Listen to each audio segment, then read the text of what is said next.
İnsanlık tarihinde yeni bir perde açılıyor. Avcı ve toplayıcı atalarımız binlerce yıllık göçebeliğin ardından iki nehrin arasına yerleşmeye karar verdiler. Dicle ve Fırat. Mezopotamya. Medeniyetin beşiği, aynı zamanda dinin ilk kez kurumsallaştığı, yasalaştığı ve devasa yapılarla göğe yükseldiği yer. Artık tanrılar sadece mağara duvarlarında veya rüzgarın fısıltısında değil, onlar artık şehirlerin sahibi, orduların komutanı ve kralların meşruiyet kaynağı. Mezopotamya'da din hayata düzen getiren devasa bir makinaya dönüşüyor.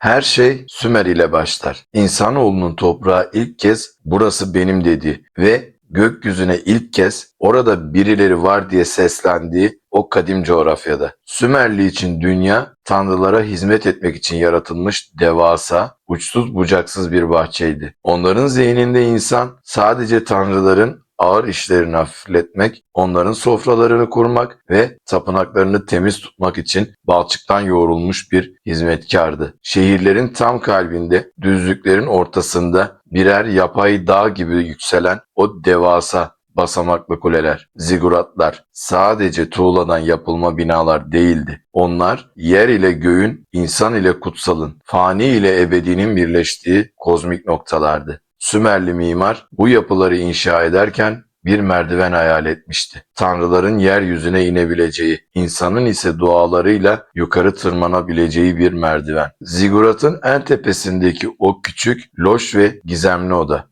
Tanrı'nın yeryüzündeki yatak odasıydı. Oraya sadece en yüksek rütbeli rahipler girebilirdi. Her gece sanki Tanrı gerçekten oradaymış gibi masalar en lüks yiyeceklerle donatılır, en kaliteli şaraplar sunulurdu. Sümerli için bu bir oyun değildi. Onlar tanrıların fiziksel olarak o odada dinlendiğine, yeryüzünün tozundan ve karmaşasından orada kaçtığına tüm kalpleriyle inanıyorlardı. Sümer insanı tanrılarını kendi suretinde hayal etti. Onları ulaşılmaz, soyut birer güç olarak değil, tıpkı kendileri gibi etiyle, kemiğiyle ve duygularıyla kurguladı. Bu tanrılar yer, içer, en şiddetli aşkları yaşar, birbirlerini kıskanır, hile yapar ve korkunç öfkeler saçarlardı. Ancak aralarında aşılmaz bir uçurum vardı. Tanrılar ölümsüz ve her şeye kadirdi. İnsan ise bir nefeslik ömrüyle onların keyiflerine bağlı bir toz tanesiydi. Bu devasa inanç sisteminin zirvesinde kaderi parmaklarının ucunda tutan üç büyük güç oturuyordu. Anu, gökyüzünün mutlak hakimi. O, tanrıların babasıydı. Sessizdi, uzaktı, ulaşılamazdı. Evrenin en yüksek katında oturur, her şeyin ilk sebebini temsil ederdi. Hemen altında yeryüzünün ve atmosferin efendisi Enlil vardı. Enlil, Sümer'in gerçek gücüydü. Fırtınaları koparan, krallara tacını veren, şehirleri bir öfkesiyle yerle bir eden oydu. Kader tabletleri onun elindeydi. O bir şeye karar verirse ne bir insan ne de başka bir tanrı buna karşı çıkabilirdi. Mezopotamya'nın o amansız rüzgarları aslında Enlil'in nefesiydi ve sonra insanlığın gerçek dostu ve koruyucusu olan Enki gelirdi. Derin suların, bilgeliğin ve büyünün tanrısı. Enki, insanı yaratan, ona yazıyı, tarımı ve sanatı öğreten gizli eldi. Diğer tanrılar insanlığı yok etmeye çalıştığında onlara fısıldayan ve kurtuluş yolunu gösteren hep oydu. Enki, zekanın ve kurnazlığın kutsal simgesiydi. Mezopotamya insanı bu tanrıları memnun etmek için tüm yaşamını bir adak olarak sundu. Çünkü biliyorlardı ki tanrı öfkelenirse Dicle ve Fırat dizginlerinden boşalır. Nehirler taşar, hasat kavrulur ve şehir bir mezarlığa dönerdi. Din burada sadece bir vicdan meselesi değil, bir toplum mühendisliğiydi. Ziguratlar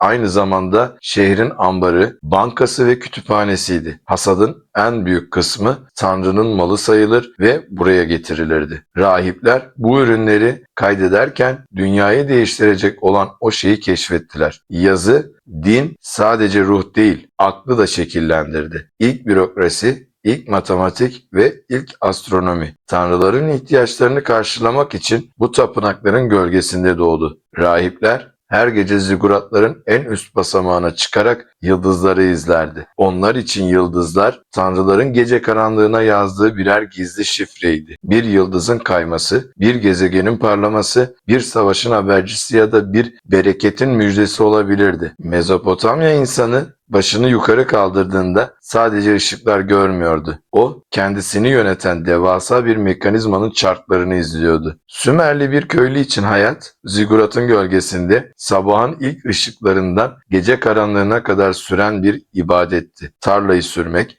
kanalları temizlemek, ekmek, pişirmek. Hepsi Tanrı'nın bahçesini düzenlemek içindi. Onların inancında birey yoktu. Cemaat ve hizmet vardı. Eğer bir şehir yıkılmışsa Sümerli ordumuz zayıftı demezdi. Tanrımız şehri terk etti derdi. Şehirlerin kaderi içindeki insanların cesaretine değil, tapınağın içindeki Tanrı'nın keyfine bağlıydı. Bu mutlak teslimiyet Mezopotamya'yı binlerce yıl boyunca bir arada tutan o görünmez çimentoydu. Peki dünya nasıl var oldu? Her şeyin bir sonu olduğu gibi bir başlangıcı da olmalıydı. Babil tabletlerinin bize fısıldadığı o kadim kozmoloji Enuma Elish destanıyla başlar. Yukarıda gökler henüz isimlendirilmemişken ve aşağıda yeryüzü henüz bir ad almamışken diye uğuldar bu binlerce yıllık metin. Başlangıçta sadece iki devasa su kütlesi vardı. Apsu, tatlı suların, bilgeliğin ve dinginliğin babası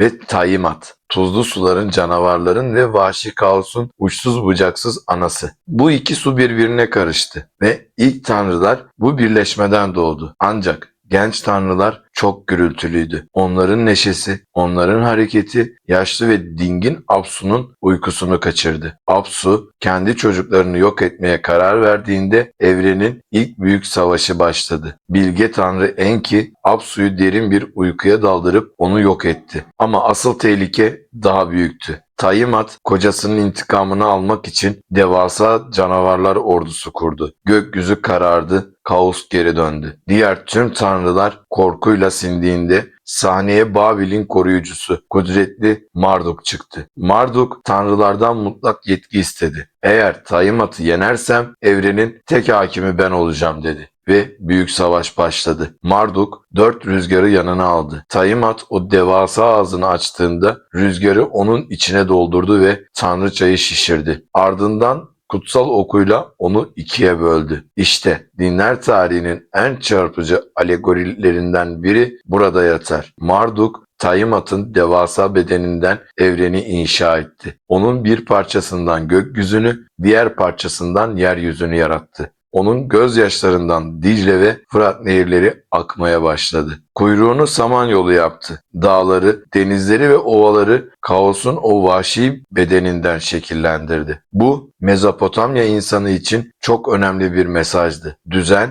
ancak kaosu yenerek kurulabilirdi. Ve insan ise Marduk'un öldürdüğü bir hain tanrının, Kingu'nun kanıyla balçığın birleşmesinden yaratıldı. Neden mi? Sırf tanrılar dinlensin, tanrılar acıkmasın diye. Bizler bir savaşın artığı olan kan ve topraktan doğduk. Bu yüzden Mezopotamya dininde insan her zaman tanrılara borçlu. Her zaman onlara muhtaç bir figürdür. Yaratılışın ardından insanlığın o bitmek bilmeyen trajedisi gelir. Ölümün farkındalığı, insanlık tarihinin ilk ve en büyük edebi eseri olan Gılgamış Destanı. Aslında dinin kalbindeki o en büyük yarayı deşer. Ben de ölecek miyim sorusu. Uruk kralı Gılgamış yarı tanrı yarı insandı. Kusursuz bir bedene, muazzam bir güce sahipti. Ama ruhu huzursuzdu. En yakın dostu, vahşi ve sadık Enkidu öldüğünde Gılgamış ilk kez gerçekle yüzleşti. Dostunun cansız bedenine bakarken kendi geleceğini gördü ve tacını, tahtını, sarayını bırakıp yollara düştü. Aradığı tek bir şey vardı, ölümsüzlük. Gılgamış'ın yolculuğu onu dünyanın ucuna, ölümsüzlüğü kazanan tek insan olan Utnapiştim'e götürdü. Burada binlerce yıl sonra Nuh tufanı olarak bileceğimiz o dehşet verici hikayeyi ilk ağızdan dinledi. Tanrılar insanların gürültüsünden,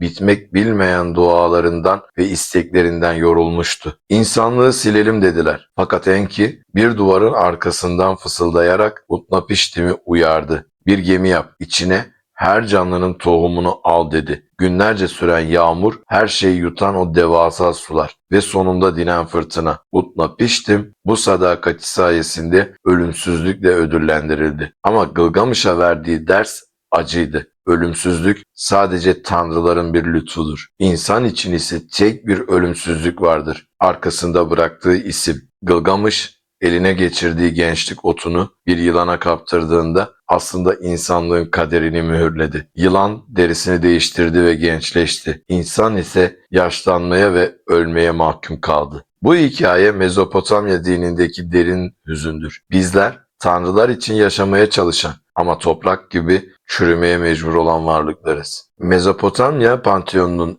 en renkli, en vahşi ve en tutkulu figürü kuşkusuz İnanna'dır ya da sonradan bilinecek adıyla İsah'tır. O sabah yıldızı ve akşam yıldızıydı. Güzelliğiyle büyüleyen ama öfkesiyle krallıkları yutan bir kraliçe. İnanna'nın yeraltı dünyasına inişi dinler tarihinin en kadim ritüellerinden biridir. Kız kardeşi Ereşkigal'in yönettiği dönüşü olmayan ülkeye gitmeye karar verdiğinde evrenin dengesi sarsıldı. İnanna yeraltı dünyasının 7 kapısından geçerken her kapıda bir gücünü bıraktı. Tacını, kolyelerini, asasını ve sonunda en alt katta çıplak ve savunmasız kaldı. O yer altındayken yeryüzünde hayat durdu. Bitkiler sarardı. Hayvanlar çiftleşmeyi bıraktı. Doğumlar kesildi. Çünkü aşkın ve bereketin tanrıçası ölümün pençesindeydi. Sonunda bir pazarlık yapıldı. İnanna yeryüzüne döndü. Ama her yıl kocası Dumuzi onun yerine 6 ay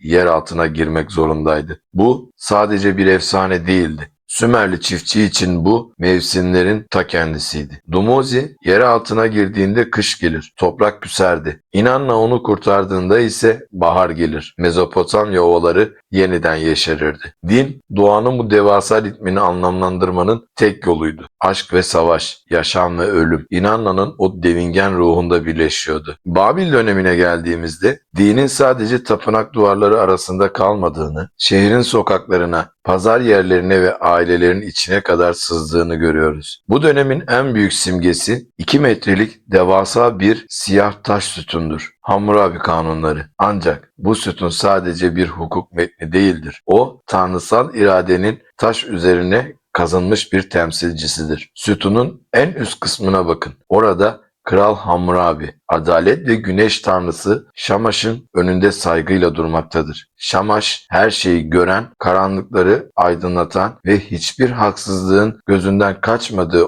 o mutlak ışıktır. Hammurabi, yasaları kendi aklıyla yazdığını iddia etmez. O, Tanrı'dan aldığı asayı ve halkayı, yani ölçü ve adalet sembollerini yeryüzüne tercüme eden bir aracıdır. Göze göz, dişe diş, bu sert prensip Mezopotamya dinindeki kozmik denge arayışının bir sonucudur. Eğer bir adam bir başkasının kemiğini kırarsa kendi kemiği de kırılmalıdır. Çünkü evrenin terazisi ancak bu şekilde dengelenir. Din burada kurumsal bir tutkal vazifesi görür. Hammurabi'nin yasalarında suç sadece insana karşı değil, Tanrı'nın kurduğu düzene karşı işlenmiş bir hakarettir. Bir tapınaktan hırsızlık yapmanın cezası ölümdür. Çünkü çalınan mal ölümlü birine değil, bizzat bir tanrıya aittir. Bu dönemde mahkemeler çoğu zaman tapınakların içinde kurulurdu. Şahitler tanrı heykellerinin önünde yemin ederdi. Çünkü bir insanı kandırabilirsiniz ama her şeyi gören Şamaş'ı asla.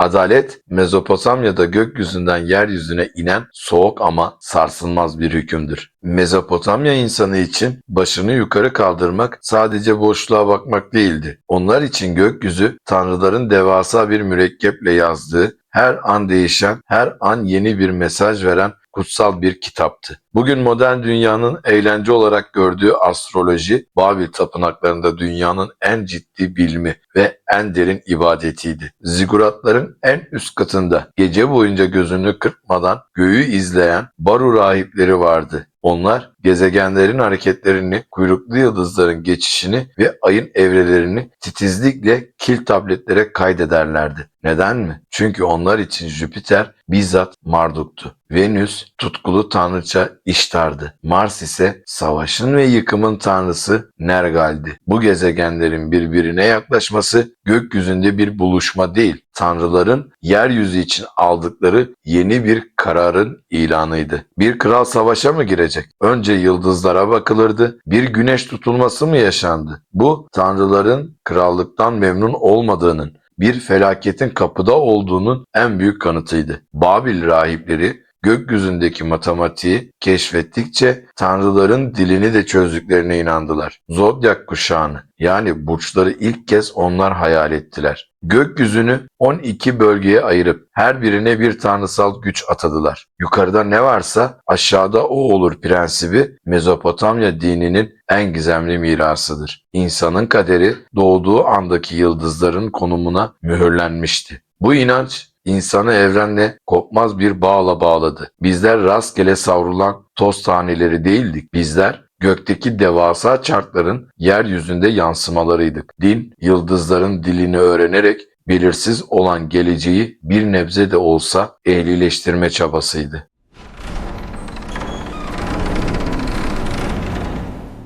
Mezopotamya inançları modern dünyaya düşündüğümüzden çok daha yakın. 7 günlük, hafta, 60 dakikalık saat, adaletin tanrısal bir hak olduğu fikri ve kutsal kitaplarda yer alan pek çok anlatı. Kökleri bu kadim topraklardan alır. Mezopotamya insanı tanrıları yeryüzüne indirmiş, onlara şehirler kurmuş ve onları yasaların koruyucusu yapmıştı. İnsanlık tarihinin bu ikinci durağı inancın bir sistem haline geldiği yerdir. Bir sonraki videomuzda yönümüzü batıya, Nil Nehri'nin kıyılarına çevireceğiz. Ölümün, mumyaların ve görkemli piramitlerin dünyasına, Antik Mısır'a gideceğiz. Güneş tanrısı Ra'nın çocuklarıyla tanışmaya hazır olun.